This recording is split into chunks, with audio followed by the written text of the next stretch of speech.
ಇನ್ನೊಂದು ಹೇಳಿದ್ರು ಮಂಡಿಕಲ್ ವೆಂಕಟೇಶ್ ಅವರು ಇವ್ರಿಗೆ ಬಿಟ್ಕೊಟ್ರು ಅಂತ. ಬಹುಶಃ ಪ್ರಕಾಶ್ ಅವರು ಮರೆತಿರ್ತಾರೆ ಅಂತ ಕಾಣಿಸುತ್ತೆ. ಮಂಡಿಕಲ್ ವೆಂಕಟೇಶ್ ಅವರು ಸತ್ತ ಮೇಲೆ ನಾನು ಡೈರೆಕ್ಟರ್ ಆಗಿ, ಅದು ಕೂಡ ನನ್ನ ಮೇಲೆ ಪ್ರಥಮ ಬಾರಿಗೆ ನನ್ನ ಮೇಲೆ ನಿಂತಿದ್ದವರೇ ಮಂಡಿಕಲ್ ವೆಂಕಟೇಶ್ ಅವರ ಹೆಂಡತಿ ಸುಜಾತಮ್ಮ ಮಂಡಿಕಲ್ ವೆಂಕಟೇಶ್ ಅವರು ಪ್ರಥಮ ಬಾರಿಗೆ ನನ್ನ ಮೇಲೆ ನಿಂತಿದ್ದಂಥವ್ರು. ಅವರು ಆಗ 35 ಓಟಲ್ಲಿ ಪರಾಭವಗೊಂಡ್ರು. ಯಾಕೆ?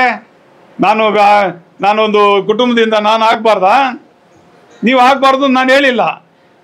ನಾನು ಆಗಬಾರ್ದಾ? ಆವಾಗ ಮಂಡಿಕಲ್ ವೆಂಕಟೇಶ್ ಅವ್ರ ಹಿಂದ್ಗಡೆ ಕೆಲಸ ಮಾಡಿ ಅವ್ರನ್ನ ಗೆಲ್ಲಿಸ್ತಾ ಇದ್ದಿದ್ದೆ ನಾನು.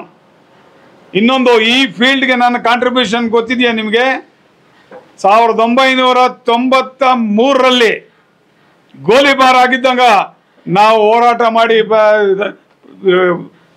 ರೇಟ್ ಕೊಡಬೇಕು ಅನ್ನೋ ಒಂದು ದೃಷ್ಟಿನಲ್ಲಿ ಹೋರಾಟ ಮಾಡಿರ್ತಕ್ಕಂಥವ್ರನ್ನ ಅವ್ರು 93ರಲ್ಲಿ. ಹೀಗಲ್ಲ, 2000 ಇಸ್ವಿನಲ್ಲಿ ಮತ್ತೆ ಫ್ಯಾಟು, SNF ಇವೆಲ್ಲದರ ಬಗ್ಗೆ ಹೋರಾಟ ಮಾಡಿ 2000ದಲ್ಲಿ ಗೋಲಿಬಾರ್ ಆಗಿ, ಆ ಗೋಲಿಬಾರಲ್ಲಿ ಏಟ್ ತಿಂದು 15 ವರ್ಷ ಕೋರ್ಟ್ ಕಲ್ತಿದ್ದೀವಿ ನಾವು ಆ ಕೇಸಲ್ಲಿ. ಆರ್ ವೆಂಕಟರಾಮಯ್ಯನವರು, ನಾನು, ದಿವಂಗತ MLA ಶ್ರೀರಾಮ್ ರೆಡ್ಡಿ ಅವರು, ಅಬ್ಣಿ ಶಂಕರ್ ಅವರು, ಇವತ್ತಿಗೂ ಅದು ದಾಖಲೆ ಇದೆ. ಏಕಾಏಕಿ ನಾನು ಫೀಲ್ಡ್ಗೆ ಬಂದವನಲ್ಲ, ಏಕಾಏಕಿ ನಾನು ಫೀಲ್ಡ್ಗೆ ಬಂದಿಲ್ಲ. ನಾನು ಕಷ್ಟಪಟ್ಟು, ನಾನೆಲ್ಲ ಕಷ್ಟಪಟ್ಟು ಬಂದಿರತಕ್ಕಂಥವನು. ನಾನು ಬಂದಾಗ ಕೇವಲ 60-70 ಸೊಸೈಟಿ ಇತ್ತು. ಇವತ್ತು 200 ಸೊಸೈಟಿ ಮೇಲೆ ಜಾಸ್ತಿ ಮಾಡಿದ್ದೀನಿ. ಇದು ಸಾಧನೆ ಅಲ್ವಾ?